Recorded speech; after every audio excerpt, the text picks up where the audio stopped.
there are a lot of things that people feel would not allow them to learn language. So I want to go through, I think there's five, I asked a lot of people, there's 5 major reasons they'd never get into language learning. So let me go through some of these here. The first is that they've no language gene or talent. No language gene or talent. Well, what does that mean? I mean, sometimes this is actually just a self-fulfilling prophecy. In my case, when I hadn't learned language growing up, or the 6 months of failed learning Spanish, it was just me telling myself, I don't have the language gene, so there's no point in really doing any work in the language. Because I didn't put the work in, I didn't learn the language. It's just a vicious circle. It's all in your head. There's no language gene. We all have it already. But let's just imagine some people that would do better, because we've seen in school people advance faster than the rest of the crowd. So let's say there's some inborn trait that gives someone a 20% advantage over the rest of the people. Good for them. But that doesn't mean that you can't. It just means you have to work 20% harder. And I found that, at least in my case, when I work harder, I can catch up with the naturally talented and even overtake them. So not having talent is not a good excuse. The next reason is that you're too old to learn a second language. And I certainly felt this myself, because up to 21 I didn't learn a language. And a lot of us feel that children their brains are hardwired to learn languages better. But is it really neurology at play here, or could it be the environment in which the child is learning the language? Well, a study at the University of Haifa in Israel actually found that under the right conditions, adults are better language learners than children. It sounds incredible, but it's about your environment, it's about your motivation, it's about the enthusiasm and encouragement you get from other people. And when you think of it, adults tend to be studying dusty old grammar books and doing boring exercises, whereas children are playing in the language, they're having fun in it. So I found that when I changed this to live through the language, not making it about studying the language, but living the language, then I was much more successful. So you're not too old to learn language. I've met people in their 60s starting to learn language and being successful with that. The next excuse people would have is that they can't travel to the country right now. Now, maybe 20 years ago, this would have been a valid excuse, but nowadays, the world is smaller than you think. Thanks to the internet, we can connect with native speakers from across the planet, and you'll see that in a lot of cases, they might want to learn your language, and then money isn't even an issue, because you teach them a little and they teach you a little. But even forgetting the internet for a moment, a lot of us live in cities or towns that are more international than what we think. And when I was traveling in America, I made it to Columbus, Ohio, of all places, to meet this very interesting polyglot called Moses. And he does what he likes to call leveling up, where he'll go to some public place and just see if he can find some foreigners and practice the language with them. And I joined him when we went to a mall in Columbus, and the two of us managed to practice 12 languages. And just here in this clip, you can see he goes to his Cantonese and his Cambodian. And you can see the guy really appreciated them trying. So you can learn a language anywhere. And I wanted to push this to the limit. My most recent project, I went to the middle of Brazil, of all places, to learn Egyptian Arabic.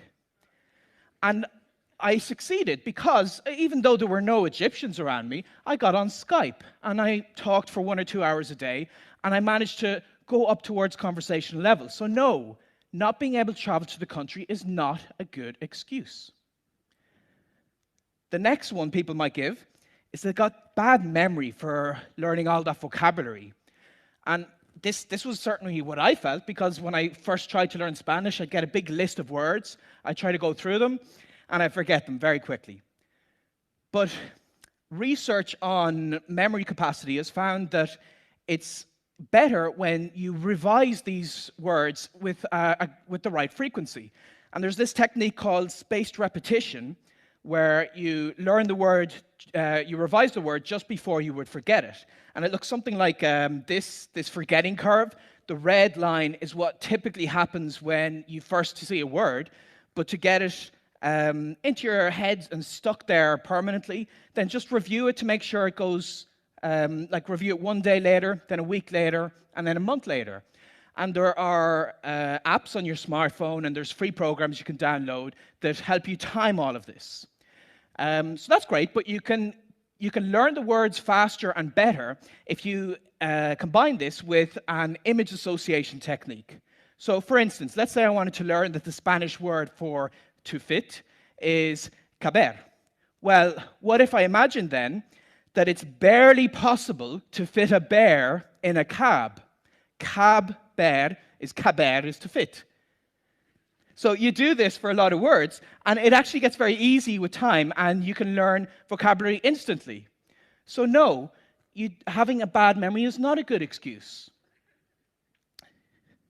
Next, and I think the most important one that people always say is that they're going to frustrate native speakers. And this is just so not true. I've been to many places, I've spoken to many people, and every time I attempt to use their language, they're overjoyed. They're so pleased that I'm even trying. And I just feel like, especially adults, when we learn a language, we're such perfectionists. We want everything to be just right. And perfectionism is a really bad thing in language learning, because a language is a means of communication. It's a way to get to know new people and new cultures. And when you embrace this, it's okay to make mistakes. And I actually have a goal to make at least 200 mistakes a day, because then I know I'm getting somewhere, I'm using the language. So embarrass yourself. Go out there, talk to people, it's okay. When do you think I was learning a language better? Here or here? So anyone can indeed learn a language when you use it with people, and it's okay to use it early.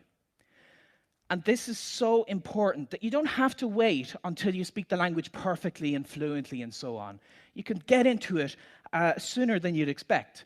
And it opens up so many doors to these other cultures. So for instance, after I'd learned that Arabic in Brazil, I made it to Egypt, and I made it all the way deep into the Sahara Desert. I sat down in the sand with an Egyptian, and I had some tea, and we had this nice little chat here. Wow. ميدان تحرير صغير مش كبير ميدان تحرير مش مصر ايوه مصر كبيرة. And there I'm just saying that Egypt is so much, it's so vast, it's so great, it's so much more than just Tahrir Square in Cairo. And now when I was speaking with him, I used the wrong word here and there, and I conjugated the wrong verb every now and again, but that's okay, because even with this conversational level, I had this fascinating conversation with him. And I've done this with other cultures and other languages. I have the skill to learn language, but I always did. We all always do.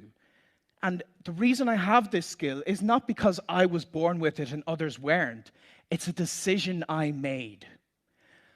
And the problem a lot of us face is we feel that we're better studying and preparing for speaking a language someday, because if we do it too early, the world would end from all this frustration we cause people. There are 7 days in a week, and someday is not one of them.